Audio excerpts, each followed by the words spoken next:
Celine Boutier has game, serious game. Oh, but it goes, and how good is that? She came bursting out on the scene of women's professional golf in 2016.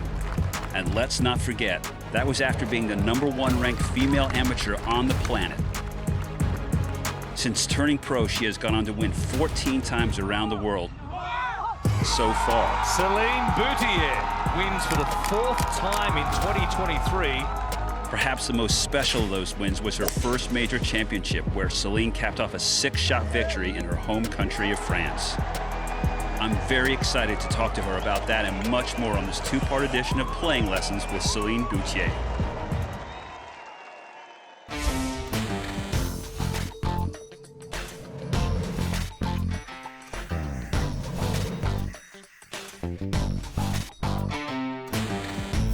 All right, Celine, we've got a 400-yard par 4 here, 204 over the right fairway bunker, but a very large fairway.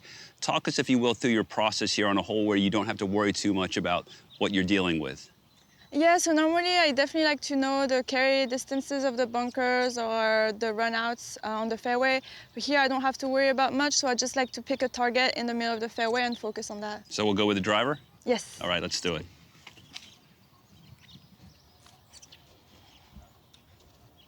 So here I'm probably going to pick the middle pot bunker, probably the left edge of that. Looks like the middle of the fairway.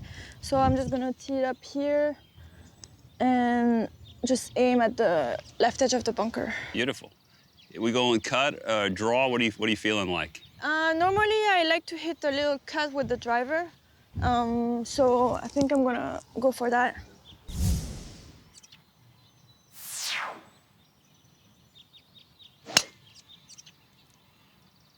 Right down the pipe. Great shot. Thank you.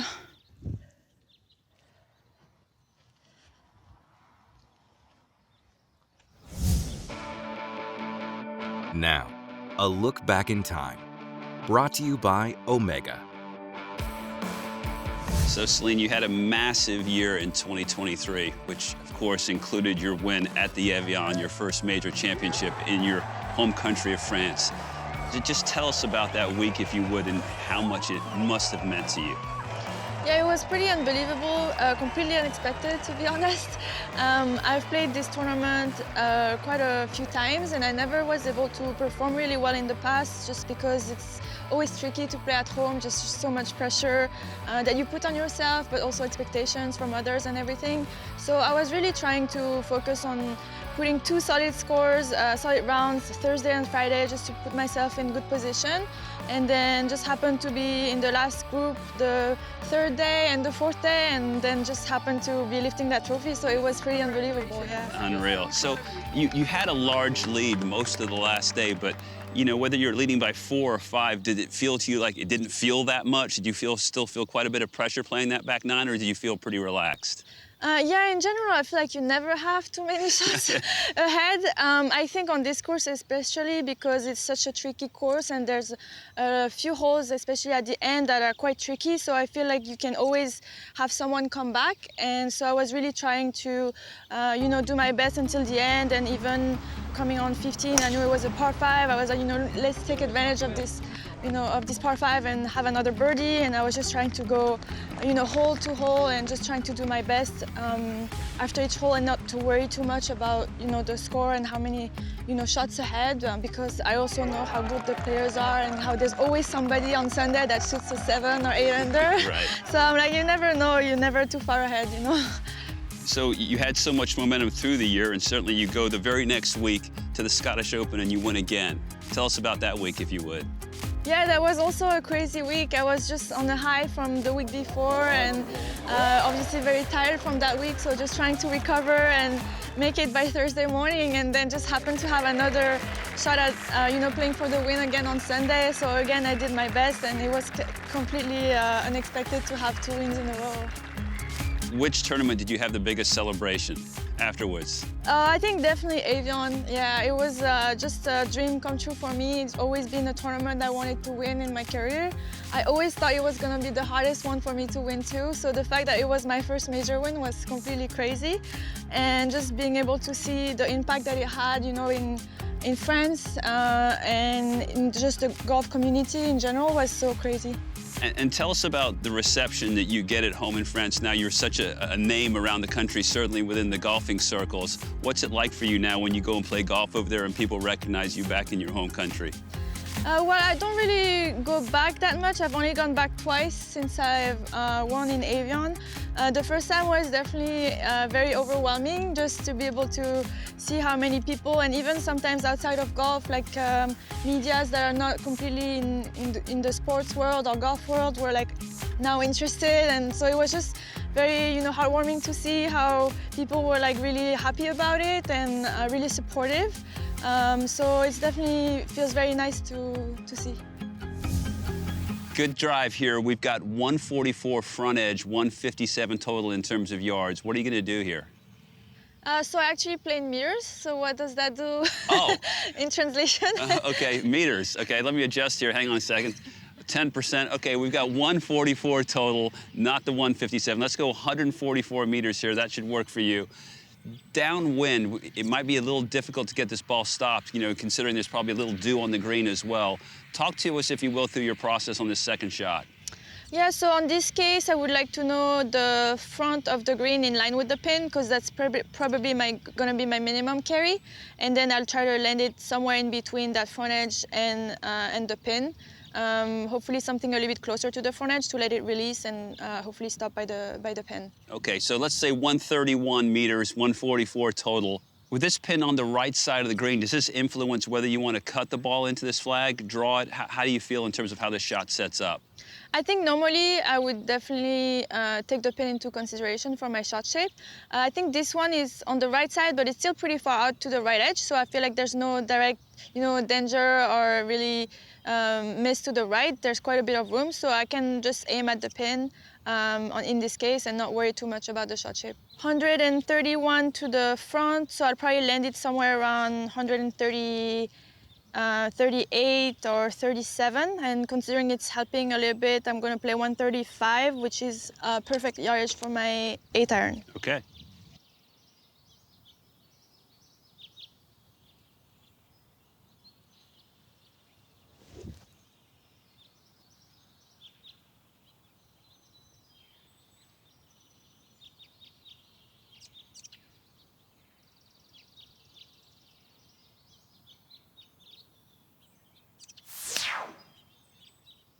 Well struck.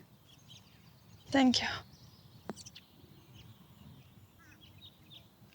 Celine, let's talk about expectations. With that 144 in the meters that you had there, are you thinking 3? Are you thinking, you know, 20 feet from the hole? What was your thought process over that shot?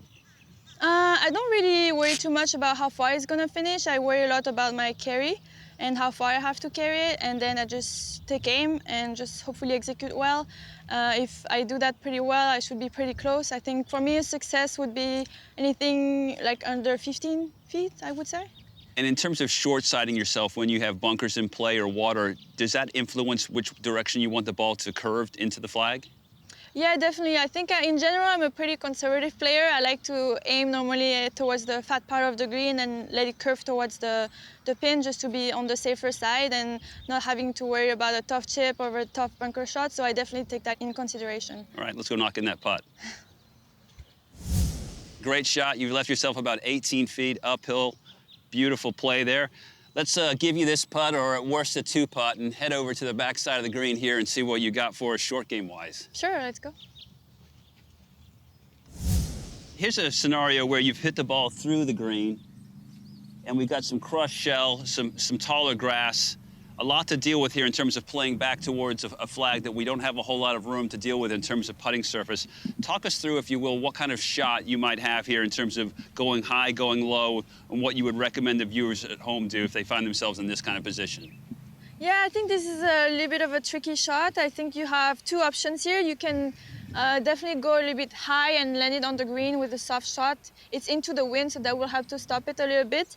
But you also have the option to go low and just bump and run it. So land it a little bit, maybe 7 feet short or so, and just let it run to the hole. So a lot of it is going to depend on the lie. I think this one is pretty good. There's definitely a bit of shell and grass underneath. So it may be a bit tricky to have clean enough contact to make it stop with that little green. So I think I would probably pick the option to go low and try to bump it here. Let's talk about club selection in terms of pulling off that kind of shot. Yeah, so I think in this situation, because the pin is pretty close to the front edge, I don't necessarily need to have, that low of a club of a pitching wedge or a 9-iron. I think here a 52 would be probably perfect. Just land it a few feet short and let it release to the hole. It's early in the morning and we've got a little moisture on the ground. Does that make this shot harder or easier? I think in this situation it would be a little bit easier to do the bump and run shot, just because the moisture on the ground will make it release a little bit more, and especially that first bounce will go forward. So that kind of guarantees that it's going to hop onto the green at least and then release from there. And unfortunately, you've got a couple of sprinkler heads in your way here. How are you going to factor that into your shot? Yeah, that's definitely a little bit more tricky. I think I would probably try to go right of the one on the left and land it maybe a foot or two short of it, and then go through that way. Okay, let's see the shot. Right, so I will take my 52. So I will land it maybe a foot or two short of the sprinkler head and right of it. And here, to guarantee that it's gonna be clean contact, I put it on my back foot. And just have a chipping motion that's kind of a low trajectory.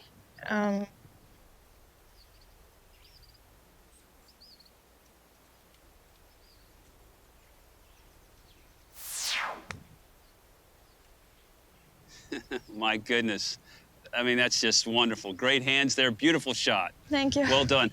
And you referenced the other potential shot in terms of going up top, if you will, hitting something a little higher. Let's hit that shot just for fun here. I'll grab the wedge with the most loft on it.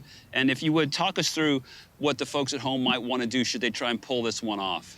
Well, I think this would definitely be the hardest shot to pull off. So if you don't have, a good short game, or if you're higher handicap, I would definitely advise to go for the first option. This shot, the high shot, would only really be an option if the lie is good enough that you can really have a clean contact and kind of go under it a little bit. Here, again, with the wind into us, is definitely a little bit easier. But yeah, I would try to open the club face, have the ball position kind of middle, and just have a little bit more wrist action, just to be able to have more speed through impact and have a little bit more height. Okay.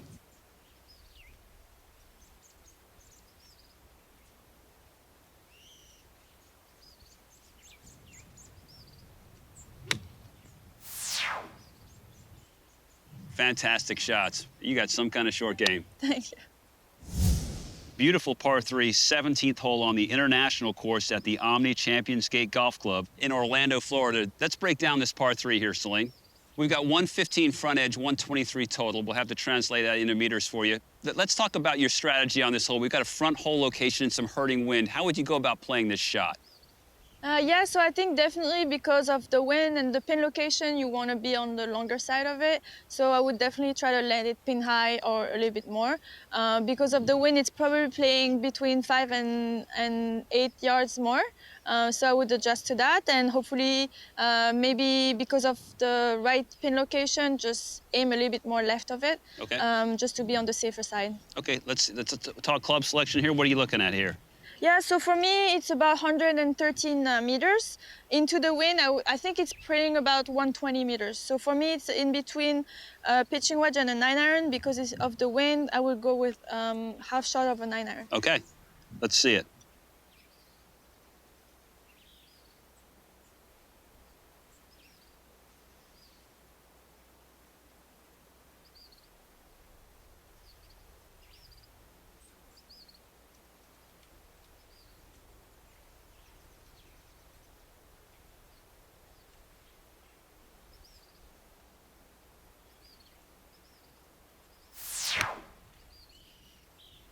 Great sound here. Just left of it. Yeah, beautiful play there. Thank you. A little spin on it, right at pin high. Let's talk about if this shot played downwind and you have such little room to work with, how would it have affected how you go about playing the shot?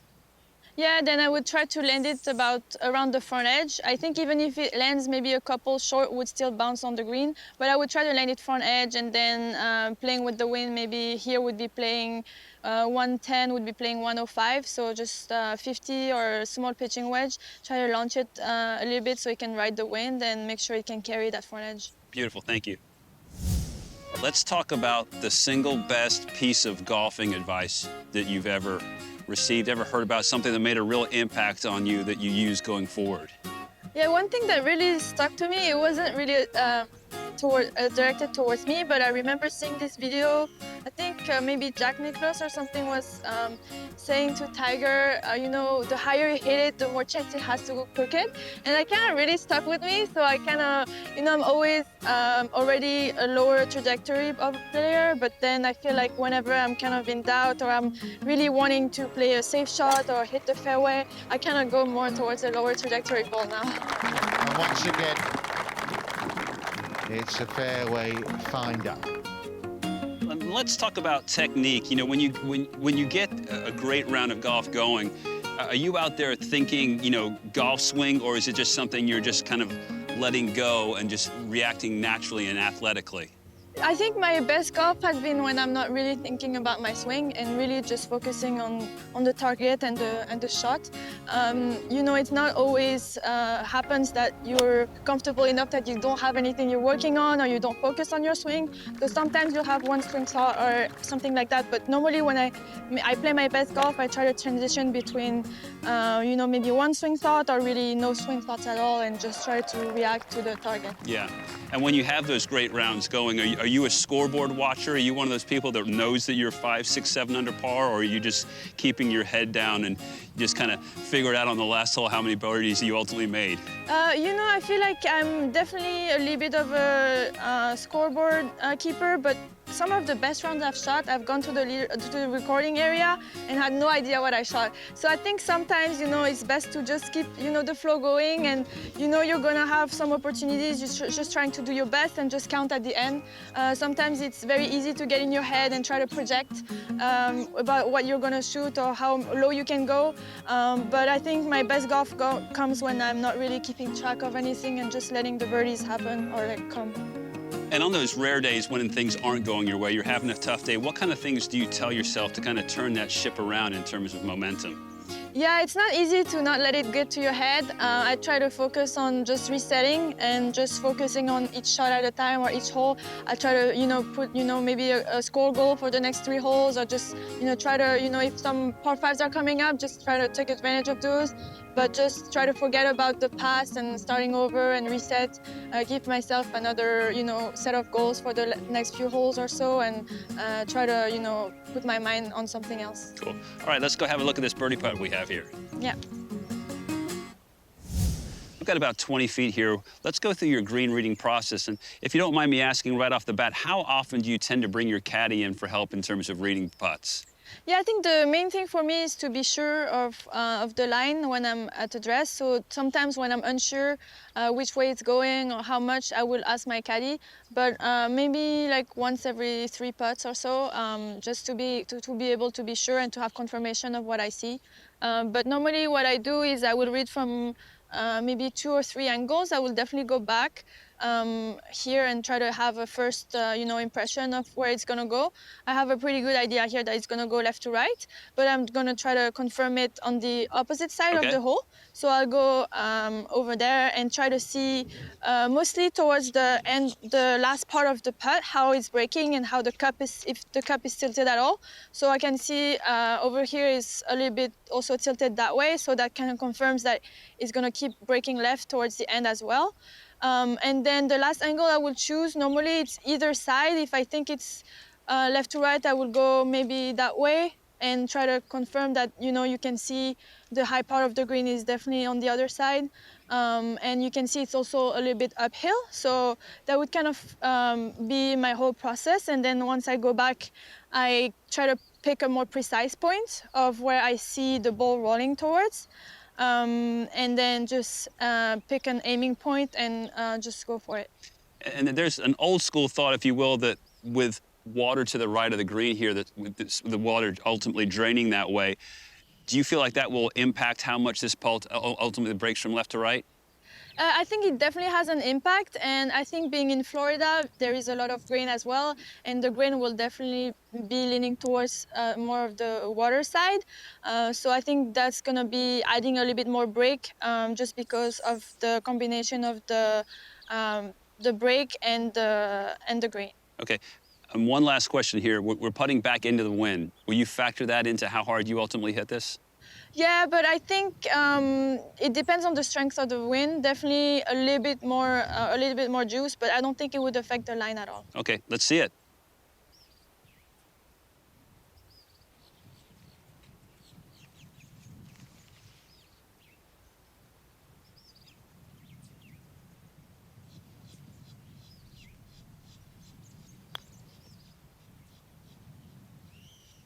All right, good rip at it there.